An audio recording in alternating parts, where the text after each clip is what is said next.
আসসালামু আলাইকুম বন্ধুরা, কেমন আছেন সবাই? আশা করি সবাই খুব ভালো আছেন। সবাইকে স্বাগতম ফ্যাক্টস অর টেক চ্যানেলের আরো একটি নতুন এক্সপেরিমেন্টাল ভিডিওতে। তো বন্ধুরা, তখন কি হবে যখন একটি প্রাইভেট কারের তেলের ট্যাঙ্কের মধ্যে তেলের পরিবর্তে লিকুইড নাইট্রোজেন দিয়ে দেওয়া হবে? তখন কি লিকুইড নাইট্রোজেনের মাধ্যমে গাড়িটি চলতে পারবে নাকি গাড়িটি নষ্ট হয়ে যাবে? আর বন্ধুরা, তখন কি হবে যখন পুরনো একটি ট্রাককে কিনে সেই ট্রাককে টুকরো টুকরো করে ভাঙ্গার হিসেবে বিক্রি করা হবে? তখন কি এই বিজনেসে লাভ হবে নাকি লস হবে? এই সব কিছু জানার জন্য পুরো ভিডিওটি আপনাদের শেষ পর্যন্ত দেখতে হবে। তাই কথা না বাড়িয়ে চলুন ভিডিওটি শুরু করা যাক। Number 5, cutting metal with paper. তো বন্ধুরা, আপনারা তো সবাই জানেন কাগজ অনেক পাতলা হয়ে থাকে এবং খুবই দুর্বল হয়ে থাকে। অপর দিক দিয়ে মেটাল অনেক মজবুত হয়ে থাকে। তবে এই মেটালগুলোর মধ্যে কিছু মেটাল রয়েছে যেগুলো অনেক নরম এবং দুর্বল হয়ে থাকে। তো তার মধ্যে রয়েছে অ্যালুমিনিয়াম। আর অ্যালুমিনিয়ামের যে ফয়েল পেপার গুলো রয়েছে সেগুলো অনেক পাতলা হয়ে থাকে। তবে এই পাতলা অ্যালুমিনিয়াম ফয়েল মজবুত নাকি সাধারণ সাদা কাগজ মজবুত, সেটা দেখার জন্য প্রথমে রাউন্ড আকৃতির একটি কাগজকে এই কাটার মেশিনের ব্লেডের পরিবর্তে লাগিয়ে দেওয়া হয়। এরপরে কিছু ফয়েল পেপার নেওয়া হয়, যে ফয়েল পেপারকে এই ব্লেডের মধ্যে দিয়ে দেওয়ার সাথে সাথেই এই কাগজের ব্লেডটি ফয়েল পেপারকে কেটে দেয়।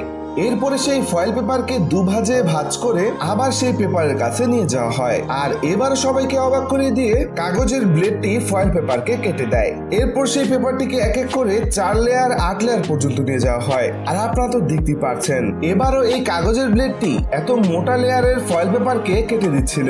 আর সবশেষে এই 8 লেয়ার কাগজকে ভাঁজ করে 16 লেয়ার ফয়েল পেপারকে যখন কাগজের ব্লেড দিয়ে কাটতে শুরু করা হয়, তখন তো আপনারা দেখতে পাচ্ছেন প্রথমে অল্প একটু কাটার পর এই কাগজটি আর এই ফয়েল পেপারকে কাটতে পারছিল না। Number 4, old truck cutting. তো বন্ধুরা, এই এক্সপেরিমেন্টটি করার জন্য প্রথমেই রাস্তায় ঘুরে বাজারে অনেক তন্ন করে খুঁজে খুবই সস্তায় পুরনো একটি ট্রাক কিনে আনা হয়, যার প্রাইস ছিল 2,10,000 রুপি। তো এরপর সেই ট্রাকটিকে বাড়িতে নিয়ে এসে আস্তে আস্তে গাড়িটাকে কাটতে শুরু করা হয়।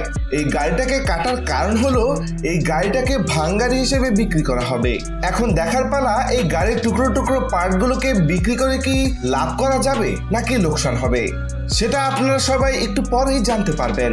তো এরপর সেই গাড়িটাকে আস্তে আস্তে কাটতে শুরু করা হয়। আর কাটতে কাটতে প্রায় 3 দিন চলে যায়। আর সবশেষে তো আপনারা দেখতে পাচ্ছেন আজ তো ট্রাক গাড়িটি কিভাবে টুকরো টুকরো হয়ে গিয়েছে।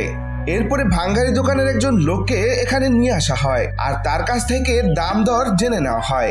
এরপরে এর পরের দিন কয়েকটি ট্রাকের মধ্যে এই গাড়ির টুকরো টুকরো পার্টস গুলোকে ভরে নেওয়া হয়।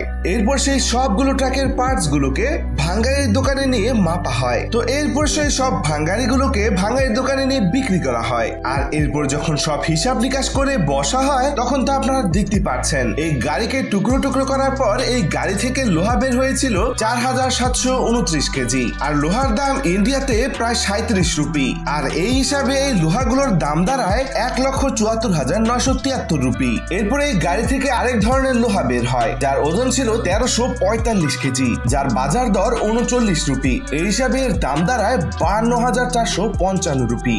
তো এভাবে করে এই গাড়ি থেকে আরো অনেক কিছু বের হয়, তেল বের হয়, কাঠ বের হয়, প্লাস্টিক বের হয়, রাবার বের হয়, কপার, আরো অনেক কিছু বের হয়। তো এই সবকিছু বিক্রি করার পর সর্বমোট টাকা এসে দাঁড়ায় 2,57,000 রুপি। আর বন্ধুরা, এই গাড়িটিকে কাটানোর জন্য যে লোকগুলো নেওয়া হয়েছিল তাদেরকে দেওয়া হয়েছিল 10,000 রুপি। তো এক্ষেত্রে এই গাড়িটির কস্টিং পড়েছিল 2,20,000 রুপি, অর্থাৎ সবশেষে তারা প্রফিট পেয়েছিল 37,000 রুপি। তো বন্ধুরা, আপনারা তো বুঝতেই পারলেন কেউ যদি এই ভাঙারি ব্যবসাও করে থাকে তাদেরও কিন্তু প্রচুর লাভ হয়ে থাকে। Number 3, science experiment. তো বন্ধুরা, এই এক্সপেরিমেন্ট করার জন্য প্রথমেই এমনই একটি পানির গ্যালন নেওয়া হয়। এরপর সেই পানির গ্যালন অর্থাৎ পানির জারের ভেতরে ইথানল অথবা স্পিরিট এর ভেতরে অল্প অল্প করে ঢেলে নেওয়া হয়। আর এরপর সেই জারটিকে ভালোভাবে ঘুরিয়ে নেওয়া হয় যাতে ইথানল গুলো ভালোভাবে এই গ্যালনের ভেতরে লেগে যায়। এরপর যখন সেই গ্যালনটিকে টেবিলের উপরে বসিয়ে উপর থেকে এভাবে আগুনের শিখা নিয়ে যাওয়া হয়, তখন তো আপনারা দেখতেই পারছেন পানির গ্যালনের ভিতরে দাউ করে আগুন ধরে যায় এবং যেটাকে স্লো মোশন করে দেখতে অনেক অদ্ভুত লাগছিল। Number 2, run car with liquid nitrogen. তো বন্ধুরা আপনারা তো সবাই জানেন লিকুইড নাইট্রোজেন হচ্ছে অনেক ঠান্ডা একটি পদার্থ। তো বন্ধুরা তখন কি হবে যখন একটি প্রাইভেট কারের অয়েল ইঞ্জিনের ভেতরে লিকুইড নাইট্রোজেন ঢেলে দেওয়া হবে, তখন কি লিকুইড নাইট্রোজেনের কারণে গাড়িটি চলতে পারবে নাকি গাড়িটির অন্য কিছু হবে? তো সেটা দেখার জন্য প্রথমেই একটি পাইপের মাধ্যমে গাড়ির ভেতরে থাকা পুরনো ডিজেল অয়েল গুলোকে বের করে নেওয়া হয়। এরপরে পুরো ট্যাঙ্কিটাকে খালি করে এর ভেতরে লিকুইড নাইট্রোজেন ভরে দেওয়া হয়। আর এরপর যখন গাড়ির ভেতরে গিয়ে গাড়িটাকে স্টার্ট দেওয়ার চেষ্টা করা হয় তখন এটা স্টার্ট হচ্ছিল না। তো সবশেষে অনেক চেষ্টা করার পর গাড়িটি স্টার্ট হয়ে যায়। এরপর যখন কয়েক সেকেন্ড চালানো হয় গাড়িটাকে, তখন তো আপনারা দেখতেই পাচ্ছেন গাড়ির পেছন থেকে অল্প অল্প ধোঁয়া বের হতে থাকে। আর সবশেষে তো আপনারা দেখতেই পাচ্ছেন এই লিকুইড নাইট্রোজেন এই তেলের ট্যাঙ্কিটাকে এতটাই ঠান্ডা করে দিয়েছিল যে এর তেলের ট্যাঙ্কিটাকে জয়েন্ট করার জন্য যে আঠা অথবা স্ক্রু ব্যবহার করা হয়েছিল সেটা একেবারে ভেঙে যায় এবং তেলের ট্যাঙ্কির নিচের ভাগ নিচে পড়ে যায়, আর যার ফলে গাড়িটা বন্ধ হয়ে যায়। তো বন্ধুরা আপনারা তো বুঝতেই পারছেন একটি গাড়ি চলার জন্য ব্যাটারির এনার্জি অথবা তেলের এনার্জির প্রয়োজন হয়ে থাকে। এর মধ্যে যদি অন্য কোনো এনার্জি যেমন লিকুইড নাইট্রোজেন দেওয়া হয় তাহলে গাড়ির তো 12টা বাজবেই। Number 1, hamster challenge.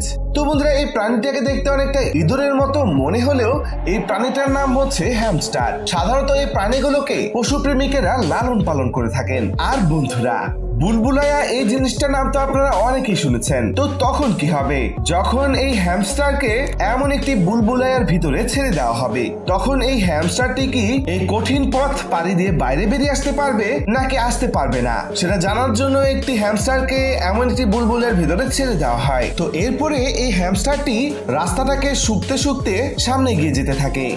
তো এরপরে এই হ্যামস্টারটি একটি রোলারের ভেতরে প্রবেশ করে এবং খুবই বুদ্ধির সাথে হাঁটতে হাঁটতে রোলারের অপর প্রান্ত দিয়ে বাইরে বের হয়ে আসে। এরপরে আরেকটি রাস্তা খুলে যায়। তো এরপরে আস্তে আস্তে এই হ্যামস্টারটি সামনে এগিয়ে যেতে থাকে।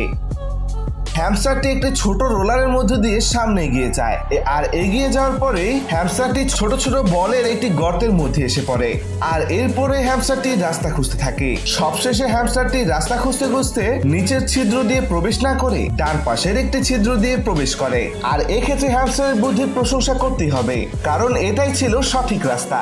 এরপরে খুবই সতর্কতার সাথে এবং শুকতে শুকতে হ্যামস্টারটি সামনে এগিয়ে যেতে থাকে। এরপরে হ্যামস্টারটি আরেকটি ছিদ্র দিয়ে প্রবেশ করে, যার ফলে সে আরেকটি রাস্তায় চলে যায় যেখানে ছিল কাঁটাযুক্ত ব্রিজ, যেটা একটু পরপর উল্টাচ্ছিল এবং সোজা হচ্ছিল। তো আপনারা তো দেখতে পাচ্ছেন হ্যামস্টারটি খুবই সতর্কতা এবং খুবই বুদ্ধিমত্তার সাথে এই ব্রিজটি পার হয়ে যায়। তো এরপরে সেই হ্যামস্টারটি এমন একটি জায়গায় চলে আসে যার সামনে বড় একটি দেয়াল ছিল। হ্যামস্টারটি টপকে এটাকে যেতে পারছিল না, তাই হ্যামস্টারটি নিচে থাকা বালুগুলোকে খুঁড়তে শুরু করে এবং এক পর্যায়ে খুঁড়তে খুঁড়তে নিচে একটি রাস্তা তৈরি হয় এবং হ্যামস্টারটি এই পাশ থেকে ওই পাশে চলে যায়। তো এরপর সে হ্যামস্টারটি নিচে থাকা একটি ছিদ্রের ভেতর দিয়ে প্রবেশ করে এবং অন্য পাশের একটি ছিদ্র দিয়ে বের হয়। আর এরপরে এই হ্যামস্টারটি এমন একটি জায়গায় চলে আসে যার এক পাশে ছিল জালি তারের বেড়া, আরেক পাশে ছিল বড় একটি দেয়াল, যার ফলে সে দুপাশের একটি পাশেও যেতে পারছিল না। তো সবশেষে এই হ্যামস্টারটি খুবই জোর করে এই জালি তারের বেড়ার মাঝখান দিয়ে ঢুকতে শুরু করে এবং খুবই কষ্ট করে সেই জালির নেটের ভেতর দিয়ে প্রবেশ করে বের হয়ে আসে। আর সবশেষে আরেকটি ছিদ্র দিয়ে বের হয়ে এই হ্যামস্টারটি তার চ্যালেঞ্জ পূরণ করে।